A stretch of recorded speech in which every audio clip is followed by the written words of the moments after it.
Devi, Member of Parliament for Kingston and Surbiton, will say a few words. Thank you.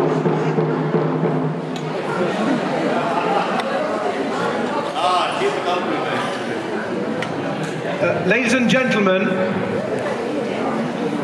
thank you very much for inviting me as the local Member of Parliament to come and open today's exhibition, which will go through today and tomorrow. I think it's hugely important that the Tamil Information Centre and their colleagues have put on this exhibition 10 years after the appalling atrocity at Mulivakal. There'll be many people visiting today, many politicians visiting over the weekend, many events across the country and indeed across the world.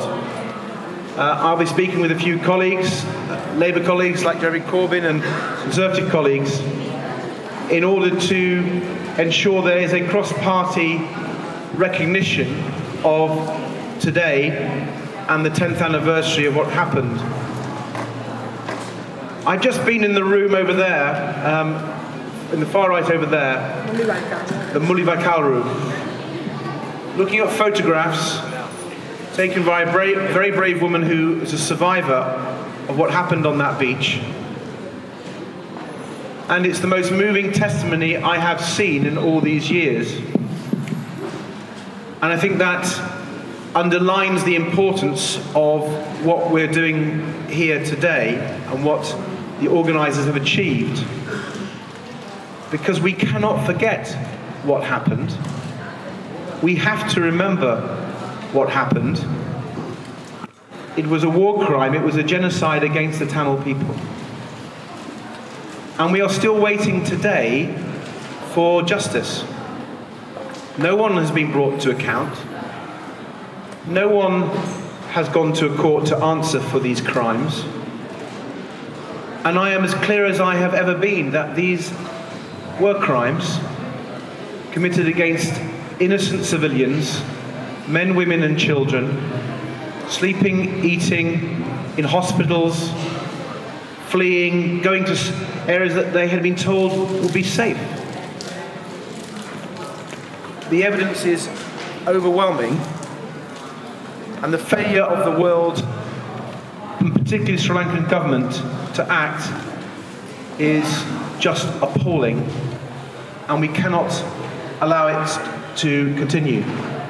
I and many colleagues around the world working with the British Tamil Forum and other organisations representing Tamil people will be arguing, whether it's in the UK Parliament or the United Nations Human Rights Council, that we need to hold the Sri Lankan government to account. So far, they've made a few promises and they've broken all of them. So the struggle for justice and accountability goes on, and this exhibition is part of that. It's a very moving and emotional part of that.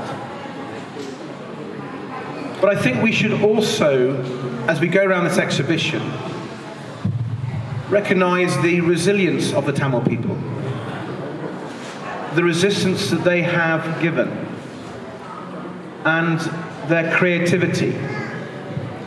And I want to salute the whole Tamil people, the diaspora in the Royal Borough of Kingston, in the UK and across the world, for what you have struggled for and keep struggling for, and the way you have held together.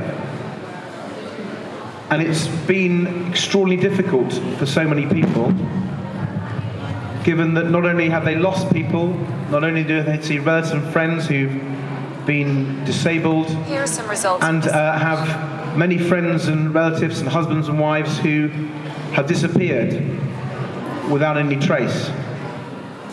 And so the pain continues. And therefore it's vital that that is remembered and recognised.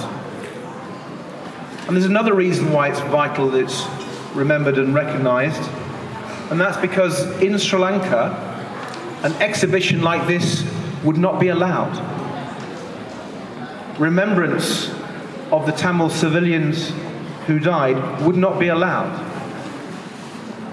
And that is testimony to the continuing suppression of the Tamil people in Sri Lanka, suppression that has been going on for decades. And we have seen, with the way that they have used emergency laws to continue to hold people without trial and charge, continue to take lands of Tamil people, and continue that repression today. So, in closing my remarks, I just want to thank everybody for not just organising this, but coming. And there's a challenge for us. The challenge is to tell others to come, tell others to go and see the evidence, and to ask them to join in the struggle for accountability and for justice. I still believe we can win that. We can win the justice, the peace, the human rights that so many have struggled for so long.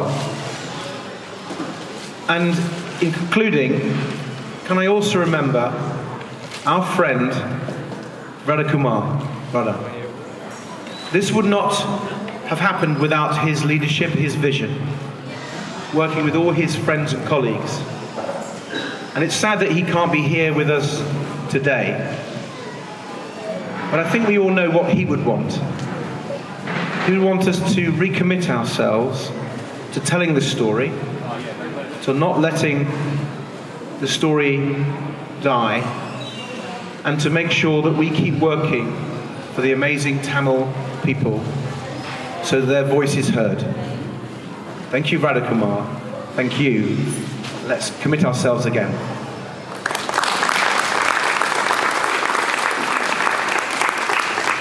Thank you, Syed, for your speech. We do appreciate all your help to the Tamil community and also to Tamil Information Center, and in the past to late Mr. Bharatakumar. As we said, he is the mastermind behind this exhibition.